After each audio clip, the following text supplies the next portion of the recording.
This is a presentation of Hawthorne Public Schools and Bears Broadcasting.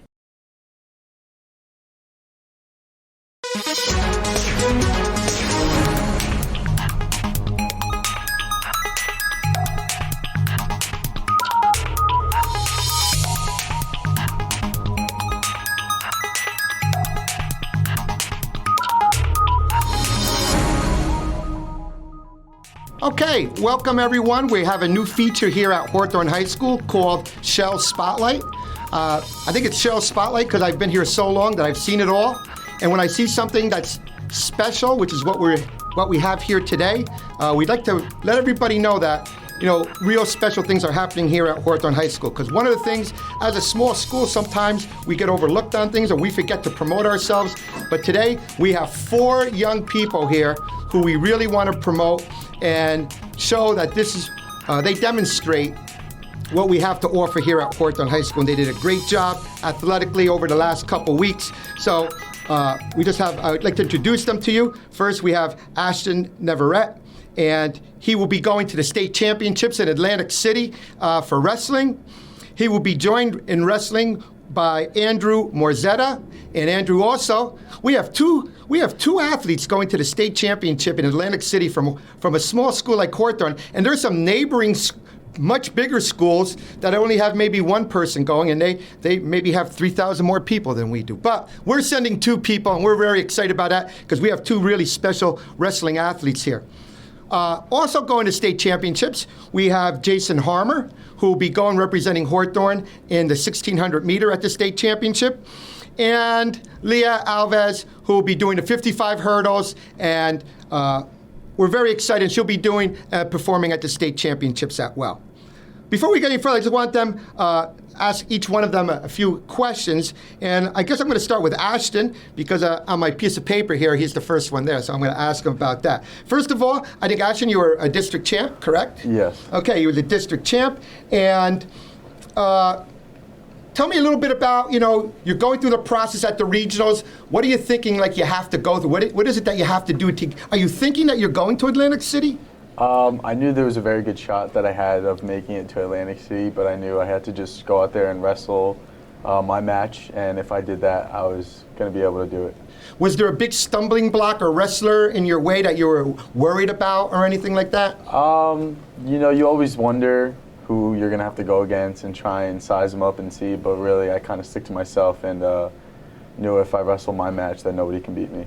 Now, in the beginning of the year, did you think Atlantic City, was that one of your goals? Was that something you thought possible?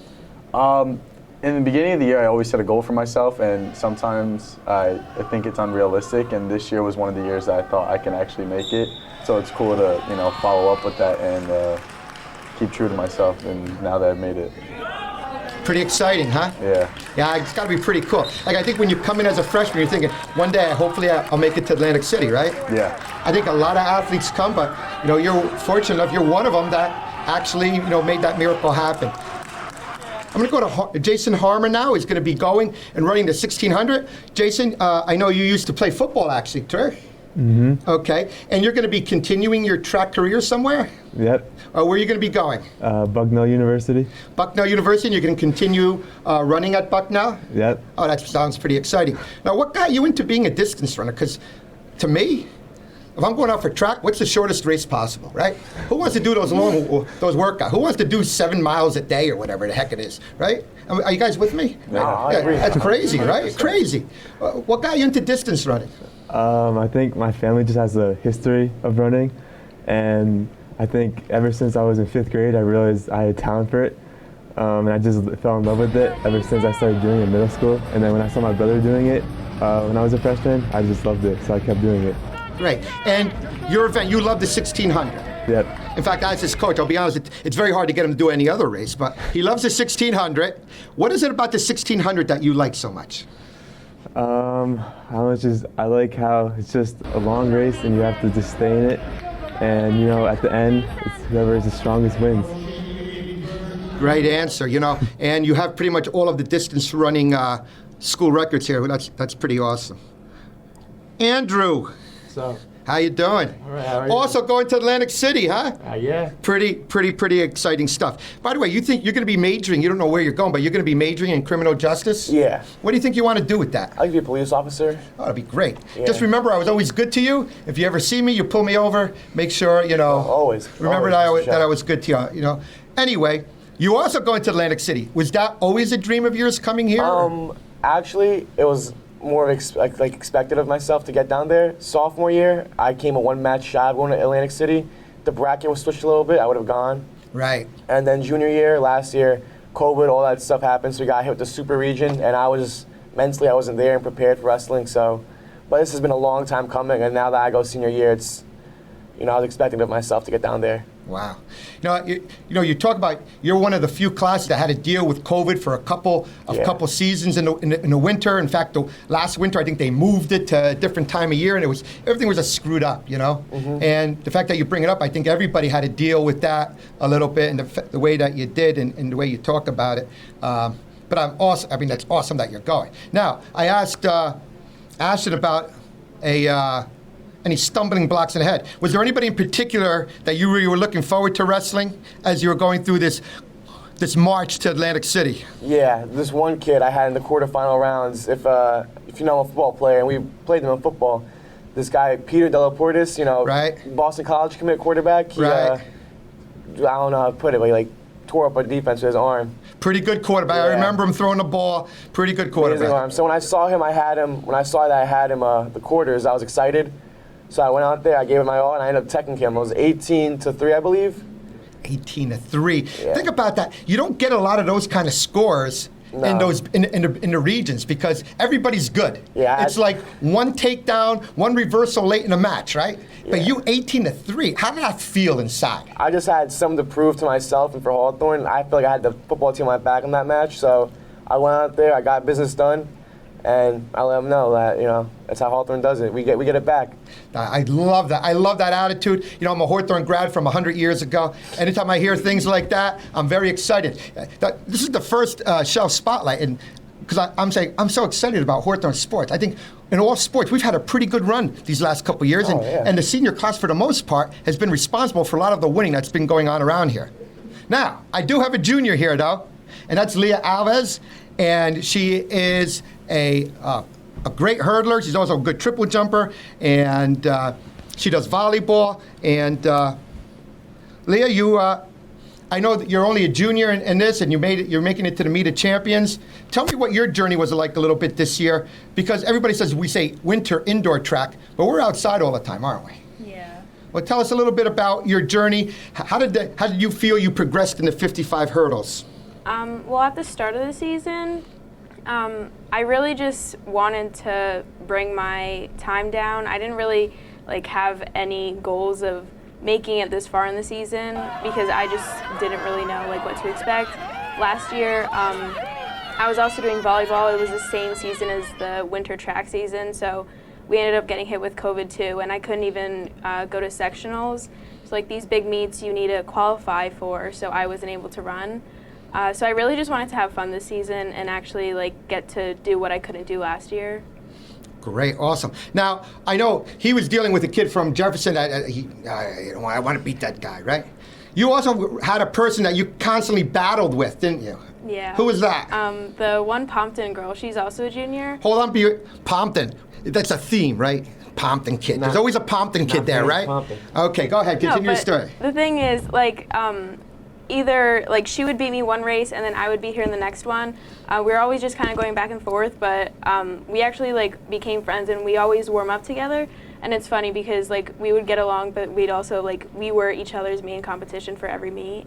Yeah, sports is funny like that. Like when you compete and wrestle against the kid or run against the kid or stuff, the kid, and after a while, it's just how it is. You respect, what's going on there at the end. I'm sure it felt good when you shake the kid's hand, but you're going to Atlantic City. When you win that semifinal, right? You're going, right? It's got a pretty good feeling. Now, the last thing I want to really touch, first of all, you're all multi-sport athletes, which I think is absolutely essential in a small school. And I want to say thank you for doing that, because we have some kids here who are specialists. I find that crazy because the top kids in sports and all the other schools, they're multi-sport athletes. But that's why you're here. because you are multi-sport athletes. But here's the thing, and again, thank you. A lot of you had different choices. You're an 8th grader. I'm sure a lot of you, that the schools were coming at you. Come here, come here. If you come here, you'll do this, we'll do that. You know, I'm sure there's a lot of pressure on you because I think when a school comes to you, you know, whether it be tech or a parochial school, like you don't want to say, am I missing out by not going there, right? So I'm going to ask each of you again in the same order. Tell me a little bit about that process. I know it's a long time ago, but I'm sure you're pretty, you know, in the back of your head, like when you lose a match when you're a sophomore, like maybe if I went here, maybe I would have won or something like that, right? Ashton, go first. Tell me what that process was like when you were an 8th grader. So the process, obviously, it's kind of, it feels good for you to get noticed by all these schools and have them, you know, talk so high of you and praise you really and wanting you to go to their school. But at the end of the day, I sat down with my mom and we talked about everything, and we realized that, you know, it's special to go to high school with your friends, and it was even more special for me because I knew for football I had a special class, so we had something to look forward to, and I didn't want to leave my brothers behind hanging. And there's always the what ifs. What if I went to this other school? But at the end of the day, leaving Hawthorne High School in June, I will be able to say that I have no regrets coming here. Ah, awesome. And I like that you said brother and being with your friends. When I think of these other schools, I think of them as club teams. Like at the end of the game, they all go back home to their town, you know? And they're like, you know, I don't know. But you hit on some great points there. Harmer, tell me a little bit, Jayson, tell me a little bit about what your process was like, or there's no choice to be made. I mean, I don't know. Tell me what was happening. Yeah, there really was no choice. I mean, my brother was here, so my parents were like, yeah, you have to go here too. And I wanted to come here because I knew all my friends were going to be here too.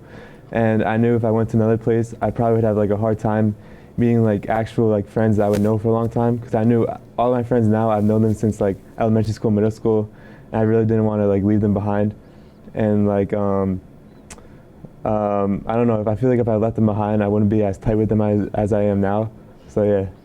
It also had to be hard for you because you did play football and basketball early on, and you played football 3 years, but you knew that at the end of the day you had to put in those miles for track, and it ended up working for you. But you did those other sports too, and that's a theme in a school like this. Andrew, go talk to me about your story. Yeah, actually it was a lot different because, a lot more different, but I had the famous Catholic coach, like calling my dad constantly, like inviting me to camps in the summer, and the Don Bosco coach for wrestling, both of them, they just kept calling my father and like asking him like, oh, like what's he up to? Like have him come down, like I wanna get him in this club with me or this club. So it was a tough decision to make, but at the end I stuck with Hawthorne because I have a core group of friends that I just do everything with. You know, I can't picture myself leaving them, and they were some of my guys for the rest of my life. So it came down to that, and because I knew in my sport, wrestling is my main sport, so if you're going to be good, you're going to be good wherever you go. It's an individual sport at the end of the day. So I knew if I just stuck to my craft and just worked hard at it, wherever I go, I'll be good. It doesn't matter. It's about the time you put in. Yeah, you know, an individual sport like that, I mean, you got to play football with your buddies too and everything, but like wrestling, I know a lot of people go to clubs and they do that extra work sometimes that they have to do. They wrestle in the summer or whatever, and everybody kind of does that, but, you know, talking about, you know, you guys had a great football careers here and everything else, and, you know, wrestling careers, I think it just worked out great. Leah, you had choices too? Yeah. Go ahead. So for me, it was more about like academics than athletics that we're choosing, like where I want to go to high school. But I had applied to tech, and like in the end, I just realized that I wasn't sure what I wanted to do. So it wouldn't really make sense for me to go to a school where I had to be stuck with like a career choice. And pretty much the same thing that Andrew was saying, like for track, it's individual, so like no matter what you do really, like it doesn't really matter the school, because you just end up like running for yourself and like working on yourself. So great answer. Listen, I could not have picked 4 better people to be in the first Schell Spotlight of hopefully many more. Hopefully I'll see you again on it. And for everybody else, if you see these guys, you congratulate them. They did great. Wish them luck. And they represent Hawthorne, and all the things they said about Hawthorne, take it to heart. And thank you guys, and good luck going forward. And that's the first edition of Schell Spotlight. Goodbye, everybody. This has been a presentation of Hawthorne Public Schools and Bears Broadcasting.